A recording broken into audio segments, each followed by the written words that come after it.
الحمدللہ الحمدللہ رب العالمین والصلاة والسلام علی سید الانبیاء والمرسلین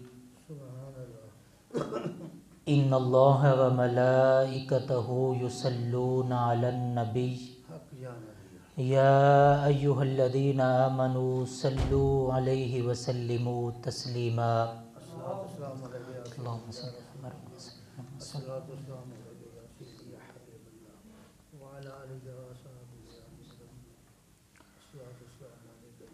مسلمان ہونے کے ناطے اور کلمہ گو ہونے کی وجہ سے آپ اور میں بلکہ ہر مسلمان یہ چاہتا ہے کہ وہ بارگاہ الہی میں اور حضور علیہ الصلاۃ والسلام کی بارگاہ میں مقرب اور محبوب ہستی ہو جائے اور اس مقام پر فائز ہو جائے جس مقام کے لیے ڈاکٹر علامہ محمد اقبال کہہ گئے کہ خود ہی کو کر بلند اتنا کہ ہر تقدیر سے پہلے خدا بندے سے خود پوچھے بتا تیری رضا کیا ہے، بتا تیری رضا کیا ہے، میں تیری اسی رضا کے مطابق ہی کام کر دوں گا۔ تو جب اسی شعر کی تشریح میں جایا جائے تو یقین جانیے کہ کوئی بندہ بھی، میں نے تو جہاں تک تحقیق کی ہے اس میں صرف یہ ایک ہی بندہ حضرت امام حسین اس مقام پر پہنچے ہیں کہ تقدیر میں جس کے بچے نہ تھے ان کو بھی 7 بچے لے کر دے دیے، جن کی قسمت، جن کے مقدر میں ایک بھی بچہ نہ لکھا تھا ان کو بھی 7 بچے لے کر دے دیے۔ تو اس کے ساتھ ہی حضور علیہ الصلاۃ والسلام کی ذات مبارکہ اور اللہ تبارک و تعالیٰ کی بارگاہ میں مقرب ہونے کا بہترین طریقہ یہ ہے کہ حضور علیہ الصلاۃ والسلام کی ذات مبارکہ پر کثرت سے درود شریف پڑھیں، اور یقین جانیے کہ کوئی بھی اللہ تبارک و تعالیٰ کی حمد و ثنا چاہے جتنی بھی کر لی جائے وہ تب تک قبول نہیں ہوتی جب تک اس میں درود شریف کا ایلیمنٹ شامل نہ ہو۔ اب جی ایک بزرگ فرماتے ہیں کہ نماز پڑھتے ہوئے جب میں تشہد میں بیٹھا تو نبی کریم صلی اللہ تعالیٰ علیہ وآلہ وسلم پر درود شریف پڑھنا بھول گیا۔ قابل غور بات ہے، ایک بزرگ فرماتے ہیں کہ میں نماز پڑھتے ہوئے جب تشہد میں بیٹھا تو نبی کریم صلی اللہ تعالیٰ علیہ وآلہ وسلم پر درود پاک پڑھنا بھول گیا۔ رات جب میری آنکھ لگی تو دل کی آنکھ کھل گئی، حضور علیہ الصلاۃ والسلام زیارت مصطفیٰ صلی اللہ تعالیٰ علیہ وآلہ وسلم سے میں شرف یاب ہوا۔ سرکار دو عالم صلی اللہ تعالیٰ علیہ وآلہ وسلم نے فرمایا، اے میرے امتی، تو نے مجھ پر درود پاک کیوں نہیں پڑھا؟ عرض کی، یا رسول اللہ صلی اللہ تعالیٰ علیہ وآلہ وسلم، میں اللہ تعالیٰ کی حمد و ثنا میں اتنا محو ہوا کہ مجھے درود پاک پڑھنا یاد بھی نہیں رہا۔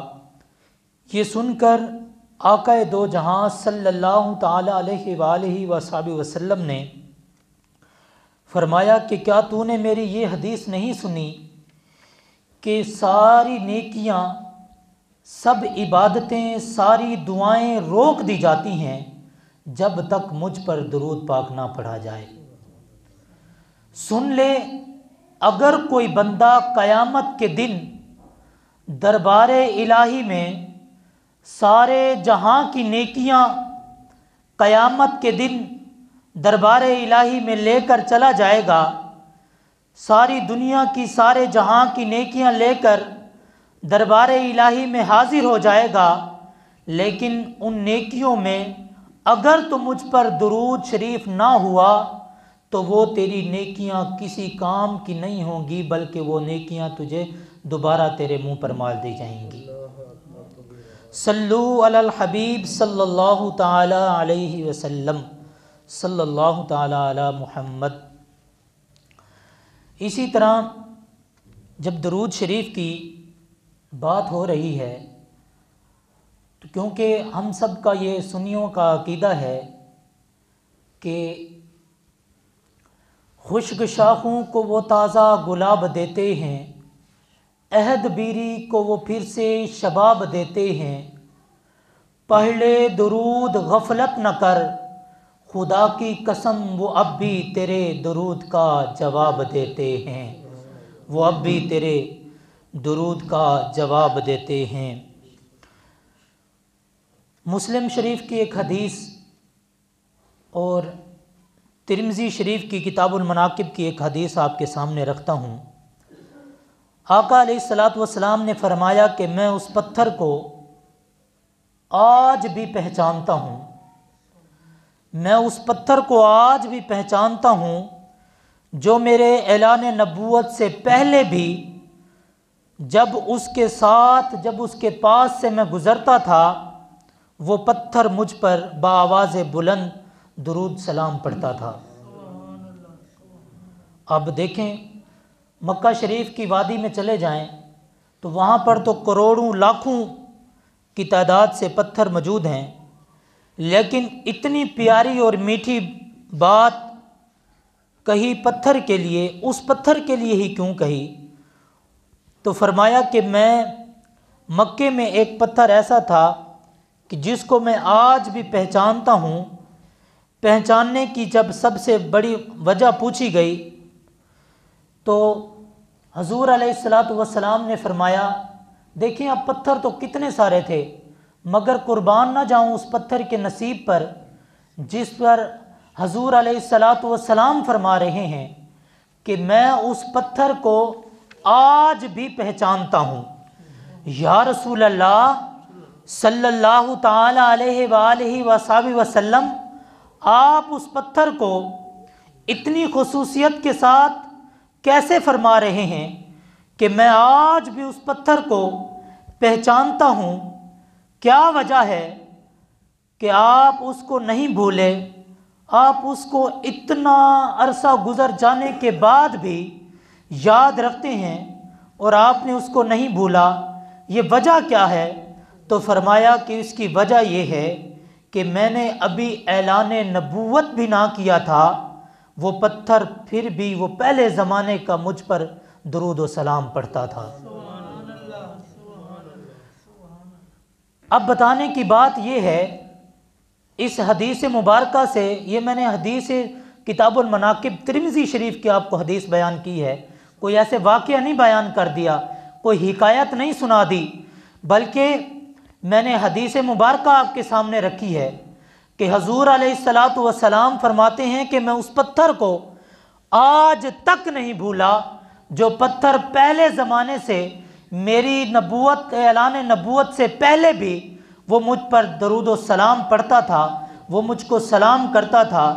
ارے جو پتھر مصطفیٰ صلی اللہ تعالیٰ علیہ وآلہ وسلم پر سلام پڑھتا تھا، حضور علیہ الصلاۃ والسلام فرماتے ہیں کہ میں اس پتھر کو آج بھی نہیں بھولا، پہچانتا ہوں۔ اگر امتی عمر بھر مصطفیٰ علیہ الصلاۃ والسلام پر درود و سلام پڑھے گا تو خدا کی قسم مصطفیٰ اس کو ضرور پہچانیں گے۔ فرمایا میں آج تک اس پتھر کو پہچانتا ہوں۔ تو یہ میں سیاستہ کی حدیث آپ کے سامنے بیان کر رہا ہوں، یہ حدیث شریف بیان کر رہا ہوں، مسلم شریف کی، ترمذی شریف کی۔ تو پتھر سلام پڑھتا تھا، حضور نے فرمایا میں نہیں بھولا، آج تک پہچانتا ہوں۔ اس حدیث سے یہ میں نے استخراج کیا ہے کہ پتھر سلام پڑھنے کی وجہ سے حضور کو ہمیشہ یاد رہا۔ تو فرماتے ہیں کہ میں پہچانتا ہوں جس کی ساری عمر، جس امتی کی ساری عمر مصطفیٰ علیہ الصلاۃ والسلام پر سلام پڑھنے میں گزر جائے گی، تو میرا وجدان کہتا ہے کہ خدا کی عزت کی قسم قبر میں جب حضور علیہ الصلوۃ والسلام کے سلام میں جتنا کوئی فنا ہوگا، عشق اور محبت نبی میں جتنا کوئی فنا ہوگا، جس کا جینا مرنا نسبت رسول میں فنا ہوگا، جس کا ظاہر و باطن مصطفیٰ کے سلام میں رنگ میں فنا ہوگا، جب قبر میں فرشتے اس سے پوچھیں گے کہ بتا ما کنت تقول فی حقہ رجل، تو اس محمد کے بارے میں بتا دنیا میں کیا کہتا تھا، تو کچھ بعید نہیں کہ اگر پتھر سلام کرنے والے حضور علیہ الصلوۃ والسلام ان کو نہیں بھولتے تو یہ کوئی بعید نہیں کہ آقا علیہ الصلوۃ والسلام سلام کرنے والے امتی سے کہیں کہ فرشتوں کو کہیں چھوڑ دو، اس کو چھوڑ دو، اس سے نہ پوچھو کہ میں کون ہوں، بلکہ مجھ سے پوچھو یہ کون ہے، بلکہ مجھ سے پوچھو کہ یہ کون ہے جو مجھ پر دن رات اٹھتے بیٹھتے دنیا میں مجھ پر درود و سلام پڑھتا تھا۔ تو دیکھیں کہ حضور علیہ الصلوۃ والسلام تو اپنی امتی سے اتنی محبت فرماتے تھے، اور اس کے ساتھ یہ درود سلام کی فضیلت دیکھیں، ایک پتھر کو حضور علیہ الصلوۃ والسلام اگر نہیں بھولے تو وہ ہمیں کیسے بھول سکتے ہیں۔ تو اس کے ساتھ ہی میں ایک اور حدیث تو کافی بڑی ہے، لیکن میں آج کے آپ کے سامنے اس کا ایک جز رکھوں گا، اور دوسرا جز انشاءاللہ العزیز میں اگلے جمعے آپ کو بیان فرماؤں گا۔ شاہ صاحب آپ نے مجھے ٹائم بتاتے رہنا ہے، کیونکہ پھر آپ مجھ سے ناراض ہو جاتے ہیں کہ آپ ٹائم زیادہ لے جاتے ہیں۔ تو میں یہ بخاری شریف کی اور مسلم شریف کی ایک حدیث بیان کرنا چاہتا ہوں، جس کو صرف بخاری شریف میں نہیں بلکہ مسلم شریف میں بھی نہیں، ابن ماجہ میں بھی، مسند احمد بن حنبل میں بھی، دارمی میں بھی، ترمذی شریف میں بھی، یعنی کہ یہ حدیث متفق علیہ حدیث ہے۔ جتنے بھی 20 احادیث کی کتب میں یہ حدیث آئی ہے کہ صحابہ اکرام فرماتے ہیں کہ حضرت جابر بن عبداللہ روایت کرتے ہیں کہ مسجد نبی میں رسول اکرم صلی اللہ تعالیٰ علیہ وآلہ وسلم کے لیے ابھی ممبر نہیں بنا تھا۔ بڑی قابل غور بات ہے، اگر آپ محبت اور عقیدت کے ساتھ سنیں گے تو یقیناً لطف اٹھائیں گے۔ تو اس وقت حضور علیہ الصلوۃ والسلام کے لیے ممبر نہیں بنا تھا، تو حضور علیہ الصلوۃ والسلام کھجور کے خشک تنے کے ساتھ ٹیک لگا کر خطبہ جمعہ دیا کرتے تھے۔ یہ میں آپ کو پہلے بیان کر چکا ہوں، کوئی حکایت نہیں بیان فرما رہا، میں یہ حدیث بیان کر رہا ہوں کہ حضور علیہ الصلوۃ والسلام ایک خشک کھجور کے تنے کے ساتھ ٹیک لگ کر جمعے کا خطبہ دیا کرتے تھے۔ تو ایک انصاری عورت تھی، مائی ہوگی، انصار کی ایک خاتون تھی، عرض کرتی ہے یا رسول اللہ صلی اللہ تعالیٰ علیہ وآلہ وسلم، میرا ایک غلام ہے اور وہ لکڑی کا کام کرتا ہے، اگر آپ اجازت فرما دیں تو میں حضور علیہ الصلوۃ والسلام یعنی آپ کے لیے ایک ممبر بنوا دوں۔ آپ علیہ الصلوۃ والسلام نے فرمایا ٹھیک ہے بنوا دیں۔ اگلے جمعے پر وہ خاتون لکڑی کا ممبر بنوا کر مسجد نبوی میں رکھوا دیا۔ آقا علیہ الصلوۃ والسلام اس ممبر پر قیام فرما ہوئے ادھر ممبر پر خطبہ دینا شروع کیا۔ حضرت جابر بن عبداللہ فرماتے ہیں کہ حضور علیہ الصلوۃ والسلام ممبر پر قیام فرما ہوئے اور خطبہ شروع کیا۔ مسجد نبوی صحابہ اکرام کے ہجوم سے بھری ہوئی ہے۔ فرماتے ہیں کہ میں ادھر حضور علیہ الصلوۃ والسلام نے ادھر خطبہ شروع کیا، ادھر خشک کھجور کے تنے سے رونے کی بلند آواز ہونے لگ گئی۔ کھجور کا وہ خشک تنا رو رو کر ہجر سے حضور علیہ الصلوۃ والسلام آج مجھ سے جدا ہو گئے ہیں۔ اس بات کی وجہ سے صحابہ اکرام فرماتے ہیں کہ اس کے زور زور سے دھاڑے مارنے کی آواز آنے لگ گئی۔ فرماتے ہیں کہ اس طرح کی آواز نکلی۔ اب یہ آواز تشبیہ دینا اس لیے مقصود تھا کیونکہ اس کھجور کے تنے سے اتنی دھاڑے کی آواز آ رہی تھی کہ صحابہ اکرام کو تشبیہ دینا پڑ گئی، کہ فرماتے ہیں کہ اس کی آواز رونے کی اس طرح نکلی جس طرح حاملہ اونٹنی شدت کی تکلیف کے ساتھ چیختی چلاتی ہے۔ کھجور کا وہ تنا، کھجور کا وہ خشک تنا چیخ چیخ کر آہو بکا کرنے لگا۔ حضرت انس بن مالک فرماتے ہیں اتنی اونچی آواز رونے اور چیخنے کی آ رہی تھی جیسے گائے کا بچڑا زور زور کا چیخنے لگ جاتا ہے۔ صحابہ اکرام فرماتے ہیں کہ اتنی زور سے وہ آہو بکا کرنے لگا کہ اس کی یہ کیفیت ہو گئی کہ ایسے معلوم ہوتا تھا کہ آج یہ چیخ چیخ کر، یہ آج رو رو کر، یہ آج دھاڑے مار مار کر شدت سے پھٹ جائے گا۔ وہ کھجور کا تنا شدت سے پھٹ جائے گا۔ اس کو روتے دیکھ کر سارے مسجد نبی میں جتنے بھی صحابی بیٹھے تھے، سارے اس کھجور کے تنے کو دیکھ کر وہ سارے صحابی وہ بھی دھاڑے مار مار کر رونے لگ گئے۔ یہ حدیث صحیح بیان کر رہا ہوں۔ دھاڑے مار مار کر وہ کھجور کا خشک تنا عشق مصطفیٰ میں رو رہا تھا، آقا کے جدا ہونے پر رو رہا تھا۔ حدیث میں آتا ہے کہ آقا علیہ الصلوۃ والسلام نے جب یہ کیفیت اس کھجور کے خشک تنے کی دیکھی، حضور علیہ الصلوۃ والسلام منبر سے اترے تو فرمایا، تو اس کھجور کے تنے پر ایک حدیث میں ایک روایت میں آتا ہے کہ حضور علیہ الصلوۃ والسلام نے اس کھجور کے تنے کو اپنی طرف بلایا۔ بلانے پر وہ کھجور کا خشک تنا زمین کو چیرتا ہوا حضور علیہ الصلوۃ والسلام کی بارگاہ میں حاضر ہو گیا، اور جب حضور علیہ الصلوۃ والسلام نے اس پر ہاتھ رکھا، دست مبارک رکھا، تو وہ کھجور کا تنا آہستہ آہستہ آہستہ آہستہ روتے روتے دھاڑے مارتے مارتے آخر کار چپ ہو گیا۔ حدیث کے الفاظ بتا رہا ہوں کہ وہ دھاڑے مارنے کے بعد سسکیاں لینے لگ گیا۔ جس طرح چھوٹا سا بچہ ہو نا تو رونے کے بعد وہ سسکیاں لیتا ہے، اسی طرح وہ کھجور کا تنا سسکیاں لینے لگ گیا۔ پھر اس کے بعد آپ علیہ الصلوۃ والسلام نے اس کو اپنی طرف بلایا اور سینے سے لگایا۔ ہاتھ رکھنے کی دیر تھی اور سینے مصطفیٰ صلی اللہ تعالیٰ علیہ وآلہ وسلم کو چھونے کی دیر تھی کہ وہ چپ ہو گیا اور سسکیاں لینے لگا۔ اس کھجور کے تنے کی آپ محبت تو دیکھیں کہ وہ حضور علیہ الصلوۃ والسلام سے کتنی محبت کرتا تھا۔ تو حضور علیہ الصلوۃ والسلام نے اس پر ہاتھ رکھا، جب وہ سسکیاں بند ہو گئیں تو حضور علیہ الصلوۃ والسلام نے پوچھا، حضور علیہ الصلوۃ والسلام نے پوچھا، ہے کھجور کے تنے کیوں روتا ہے؟ کیوں روتا ہے؟ دیکھ کر کیوں رو رہا ہے اور وہ چیخ رہا ہے؟ صحابہ اکرام کے دل اور جگر اس کی کیفیت دیکھ کر جب وہ رو رہا تھا، صحابہ فرماتے ہیں کہ ہمارے دل اور جگر اس کی یہ کیفیت دیکھ کر ہمارے خود دل اور جگر پھٹنے کو تھے۔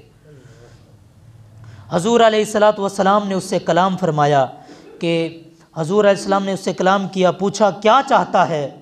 ہاتھ پھیر کر تمہیں دوبارہ ہرا بھرا کر دوں؟ کیا تو تناور کھجور کا ایک درخت بننا چاہتا ہے؟ تو پھر اس نے فرمایا نہیں یا رسول اللہ، جواب دیا نہیں یا رسول اللہ۔ تو حضور علیہ الصلوۃ والسلام نے فرمایا کہ پھر بتا، پھر کیا چاہتا ہے؟ کیا تجھے میں جنت میں لگا دوں کہ نبی تیرا پھل کھائیں؟ تو اب اس جہاں تک میں نے اب تک بیان کیا، اس سے 4 باتیں واضح ہوتی ہیں۔ اب میں آپ لوگوں کو عقیدہ بتا رہا ہوں۔ 4 چیزیں کون سی؟ آپ دیکھیں، حضرت عیسیٰ علیہ السلام کا جو معجزہ تھا وہ یہ تھا کہ وہ مردے کو کم باذن اللہ کہہ کر زندہ کر دیتے تھے۔ اب یہ بڑی قابل غور بات ہے، ذرا محبت اور عقیدت سے سنیں گے تو یقیناً حضور علیہ الصلوۃ والسلام کی محبت دلوں میں جاگے گی، ذرا عشق مصطفیٰ جاگے گا۔ ذرا محبت سے سنیں کہ حضرت عیسیٰ علیہ السلام کا یہ معجزہ کہ وہ کسی مردے کو کم باذن اللہ کہتے تھے، وہ زندہ ہو جاتا۔ کم باذن اللہ کہنے سے پہلے مردے کے کان بھی تھے کہ وہ سنتا تھا، قم بِإِذْنِ اللَّهِ کہنے سے پہلے اس کی زبان بھی تھی کہ وہ بولتا تھا، اس کے عقل بھی تھا، اس کا شعور بھی تھا، اس کا دماغ بھی تھا کہ وہ سوچتا سمجھتا تھا. لیکن وہ تو حضرت عیسیٰ علیہ السلام تو اللہ تبارک و تعالیٰ کے حکم کے ساتھ روح پلٹا دیتے تھے، مگر قربان جاؤں حضور علیہ السلام کی ذات مبارکہ پر، جنہوں نے روح پلٹائی نہیں بلکہ نئی روح ڈال دی، جنہوں نے نئی روح ڈال دی. اور اس کے بعد کھجور کے تنے کے کون سے کان ہوتے ہیں کہ اس نے حضور کو جواب دیا، سنا کہ آپ کو جنت میں لگا دوں، تو اس نے سنا نا، اس کو وہ عقل وہ شعور دیا. تو کون سے کھجور کے تنے کے دماغ ہوتا ہے یا کان ہوتے ہیں؟ مگر یہ صرف میرے مصطفیٰ صلی اللہ تعالیٰ علیہ وآلہ وسلم کے دست مبارک کی برکت تھی. میں معجزہ نہیں، یہ تو برکت تھی. شاہ صاحب ٹائم اگر ہو جائے تو آپ نے بتا دینا ہے، ورنہ یہ حدیث تو میں آج پوری بیان کرنا چاہتا ہوں. تو دیکھیں، جب انہوں نے تو صرف ایک روح پلٹاتے تھے، لیکن حضور علیہ السلام نے نئی روح ڈال دی. اور اس کے ساتھ ہی دوسری جو بات اس سے اخذ کی جا سکتی ہے وہ یہ کہ حضور علیہ السلام کو یہ بھی حق تھا، یہ بھی حضور علیہ السلام کے دست مبارک میں تھا کہ وہ کسی بھی خشک تنے کو چاہیں تو تناور درخت بنا دیں. میں ایسے تو نہیں کہتا نا، خشک شاخوں کو وہ تازہ گلاب دیتے ہیں، میں ایسے تو نہیں نہ کہتا، خشک شاخوں کو وہ تازہ گلاب دیتے ہیں. تو ایک تو بات یہ ہو گئی. دوسری کہ آخر کار حضور علیہ السلام نے اس درخت کو جنت میں لگا دیا. تو اس بات سے یہ بھی اخذ کیا جا سکتا ہے کہ حضور علیہ السلام اگر چاہیں تو کائنات میں سے جتنے بھی اس دنیا پر درخت ہیں، جس کو چاہیں جنت میں لگا دیں،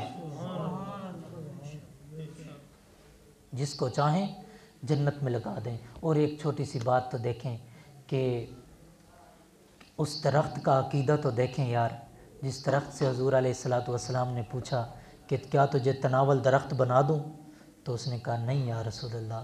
اس کا بھی یہ عقیدہ تھا کہ اگر حضور علیہ السلام کو میں نے جی ہاں کہہ دیا تو یہ بھی حضور علیہ السلام کر سکتے ہیں. اس کھجور کے تنے کا آپ عقیدہ اور محبت تو دیکھیں. اور جب حضرت حسن بصری جب اپنے خطاب میں یہ حدیث بیان کرتے تھے تو وہ کہتے تھے، لوگو کہاں کھڑے ہیں ہم لوگ، کہ وہ تو ایک کھجور کا خشک تنا تھا جو ہجر مصطفیٰ میں، جو عشق مصطفیٰ میں، عقیدت مصطفیٰ میں جو اتنا رو رہا تھا. اور تمہارا حق تو زیادہ ہے، تم تو حضور کے مبارک امتی ہو، جس کو قرآن کہتا ہے کہ تم ذیشان امت ہو. میں اور آپ کہاں کھڑے ہیں؟ ہمیں اپنا محاسبہ کرنا چاہیے. ہمیں اپنا محاسبہ کرنا چاہیے کہ ہم لوگ حضور علیہ السلام کی سے کتنی محبت کرتے ہیں اور اللہ تبارک و تعالیٰ سے کتنی محبت کرتے ہیں. یقین جانے میں تو کہتا ہوں، اور میں جب یہ حدیث بیان پڑھ رہا تھا تب بھی میں یہی سوچ رہا تھا کہ ہم سے تو بہترین اعلیٰ درجے پر تو وہ کھجور کا تنا تھا جو عشق مصطفیٰ میں اتنا رو رہا تھا. ہم کس باغ کی مولی ہیں، کیا پھدی کا شوربہ. دعا ہے کہ اللہ تبارک و تعالی حضور علیہ السلام کے صدقے سے، اللہ تبارک و تعالی حضور علیہ السلام کے صدقے سے ہماری عاقبت اچھی کر دے. اللہ تبارک و تعالی ہمیں مرتے وقت کلمہ شریف نصیب فرما دے. خاتمہ بالخیر ہو جائے تو ہمارے تو بلے بلے ہیں. یہ اللہ تبارک و تعالی سے دعا کیا کریں کہ حضور علیہ السلام کا عشق اللہ تبارک و تعالی ہمارے دلوں میں ڈال دے. اور ایک بات آپ کو اور آخری بات بتا رہا ہوں کہ خود بھی عشق مصطفیٰ کو اپنائیں، اور سب سے جو بڑی بات ہے وہ یہ کہ اپنے بچوں میں، چھوٹے چھوٹے بچوں میں عشق مصطفیٰ ڈالیں۔ اپنے چھوٹے بچوں میں، یہ جو نئی جدید نسل آ رہی ہے، اس میں عشق مصطفیٰ ڈالیں، نہیں تو کوئی بعید نہیں کہ ایک دن یہ دائرہ اسلام سے خارج ہو جائیں، کیونکہ جس طرح اسلام کے دشمن کام کر رہے ہیں، دن رات حضور علیہ السلام کی ذات مبارکہ پر خاکے بنائے جا رہے ہیں، تو جب تک آپ لوگ ان چھوٹے بچوں میں عشق مصطفیٰ نہیں ڈالیں گے، تب تک آپ کے مسلمان ہونے پر کوئی فوقیت نہیں ہے۔ عشق مصطفیٰ ان بچوں میں ڈالیں تاکہ یہ بڑے ہو کر حضور علیہ السلام کے میلاد مناتے رہیں، عشق مصطفیٰ میں اپنی زندگیاں بسر کرتے رہیں۔ وآخر دعوانا ان الحمد للہ رب العالمین۔ جن لوگوں نے سنتیں ادا کرنی ہیں سنتیں ادا کر لیں۔